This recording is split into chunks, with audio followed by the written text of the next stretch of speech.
Before you dive into this story, imagine this: the most feared billionaire in America and the UK, a man whose name alone makes CEOs swallow hard, is about to be confronted not by another tycoon, not by a politician, not by the press, but by a quiet, broke, single dad janitor. And when he steps in, everything changes, for the billionaire, for the empire, and for every terrified employee trapped inside it. If you love twisted drama, emotional rollercoasters, billionaire secrets, and single dad redemption stories, subscribe now, because what you're about to read will grip you from the first line to the last breath.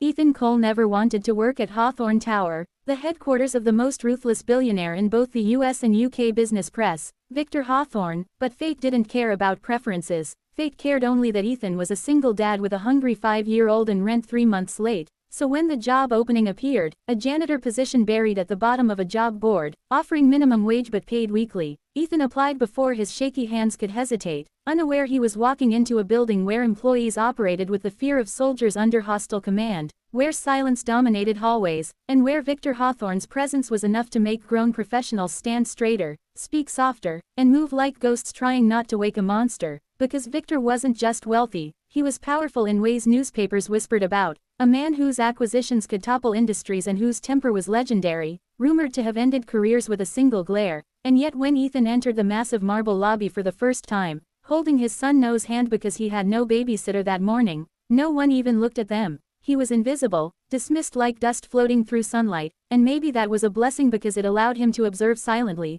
The frantic assistants clutching folders like shields, the security guards avoiding elevator rides with executives, the employees attempting to anticipate Victor's path to avoid crossing him, and the sharp, chilling efficiency of a place ruled by fear. Ethan didn't know how anyone survived it, but he needed money, stability, and medical coverage for Noah, so he accepted his mop, his badge, and the night shift that promised loneliness, unaware that loneliness was safer than involvement in Hawthorne Tower's secrets, because this place, this intimidating empire of glass and steel, hid something rotten beneath its polished floors, and the normal world had no idea that Victor, feared by thousands, would soon be challenged only by the kind of man people underestimate, the kind of man who sweeps floors without complaint, the kind of father whose quiet strength comes from protecting something far more precious than money. And on Ethan's second night, everything began to change when he saw something he wasn't supposed to: a woman crying silently in a glass-walled conference room, clearly terrified, clutching a folder labeled Hawthorne Confidential, and when Ethan hesitated near the doorway, wondering whether to help or mind his own business, she looked up with eyes swollen from fear, whispering, "You shouldn't be here, he'll fire you if he sees." But Ethan gently answered, "Ma'am, I clean floors, not people's problems, but if you need help, I'm here." And before she could reply, the temperature in the room seemed to drop, because Victor Hawthorne himself appeared behind her, his presence like a shadow swallowing light, his voice smooth yet venomous as he dismissed her trembling figure, but his cold gaze landed on Ethan, lingering as if calculating whether this janitor was worth noticing, and in that split second, the billionaire turned away, not knowing that this small encounter, this seemingly meaningless moment, would unravel everything he thought he controlled, because the janitor he ignored was about to become the only man capable of standing up to him when the empire began to crumble.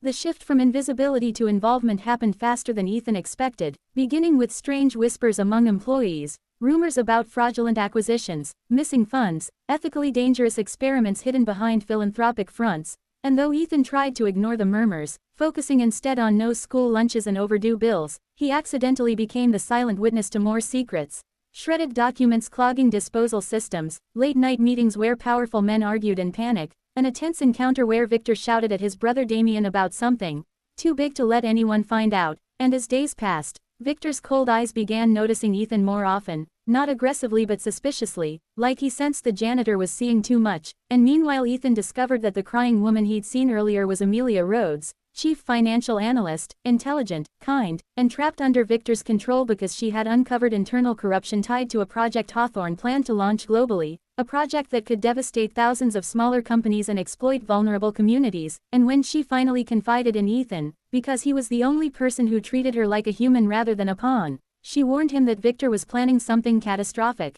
a false flag collapse of one of his own subsidiaries to manipulate markets on both sides of the Atlantic, an act that would destroy lives just to make him richer. And Ethan, though just a janitor, realized he couldn't stay silent, but stepping in meant risking everything, especially Noah, whose safety now depended on Ethan navigating a corporate battlefield run by a tyrant who punished disobedience without mercy. And when Victor summoned Ethan to his office, a top-floor fortress overlooking the city like a throne, Ethan entered expecting to be fired, but Victor instead studied him with unsettling intensity, asking calmly, "People fear me, Mr.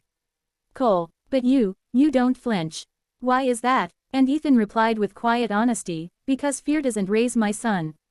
Hard work does." And though Victor smirked at the remark, something in his expression faltered, as if Ethan's simple truth cracked a wall inside him. But the billionaire quickly regained composure, warning Ethan to stay in his lane. Yet that same night security cameras caught Ethan escorting Amelia out of the building after she fainted from stress, and rumors spread that the janitor and the analyst were working together. So Victor, threatened by the possibility of defiance, unleashed a brutal internal investigation targeting them both, unaware that his own empire was crumbling, not from corporate enemies, but from guilt and truth he'd buried so deeply that Ethan's integrity now exposed him. And for the first time in years, Victor felt a rare, unwelcome emotion. Fear, not of losing wealth, but of losing control to a man he could neither intimidate nor buy.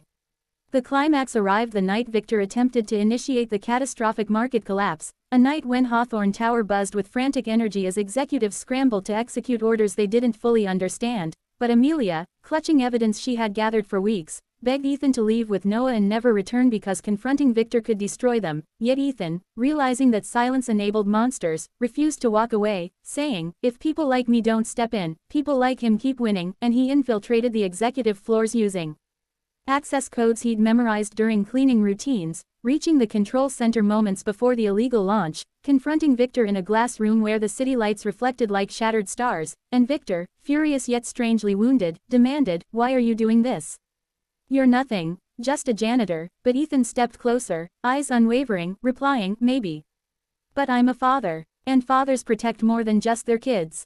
They protect what's right." And before Victor could retaliate, Amelia transmitted the evidence to regulators, media outlets, and international authorities, triggering alarms across every division of Hawthorne Enterprises, and chaos erupted as employees finally saw the truth of their tyrant's empire. But the most shocking moment was when Victor, cornered by Ethan's courage and Amelia's proof, didn't lash out. Instead, he broke, confessing that his reign of fear was built on childhood trauma, betrayal, and the belief that control was the only protection. Yet Ethan, despite everything, offered him a chance at redemption, not through forgiveness but accountability, leading Victor to surrender willingly. And the world watched in disbelief as the feared billionaire was escorted from his own tower, exposed by the most unexpected adversary, a janitor single dad with nothing but integrity. And in the aftermath, the government appointed Amelia as interim CEO, with Ethan offered a permanent position in corporate ethics, but he refused anything that would take him away from Noah for too many hours, choosing instead a simpler life supported by Amelia's friendship and Victor's unexpected final gift,